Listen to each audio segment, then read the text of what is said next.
Ағылшын тілінде сөйлеуге қиналасың ба? Бәлкім қорқатын шығарсың. Оның шешімі бар. Тек видеоны соңына дейін тыңда. Ағылшын тілінде сөйлегенде менің бірінші мақсатым өзімнің нені сұрап, немесе не айтып тұрғанымды түсіндіру деп қабылда.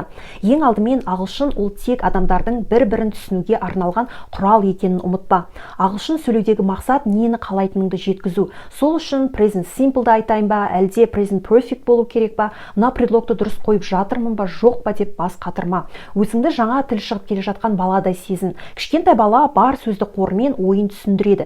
Сенің міндетің қалай болса да ойыңды кішкентай баладай жеткізу.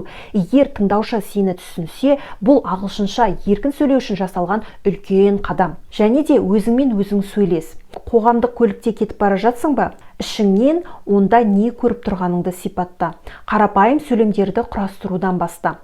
Ал жалғыз қалғанда дауыстап, не істеп жатқаныңды, не көріп тұрғаныңды ағылшынша айт. Бұл әдіс ағылшынша сөйлеуден қорқу сезімінен арылуға көмектеседі. Бастапқы кезде осы әдістерді қолдан. Ағылшын тілінде сөйлеуге қатысты сұрақтарың болса, комментарийға жаз. Міндетті түрде жауап беремін.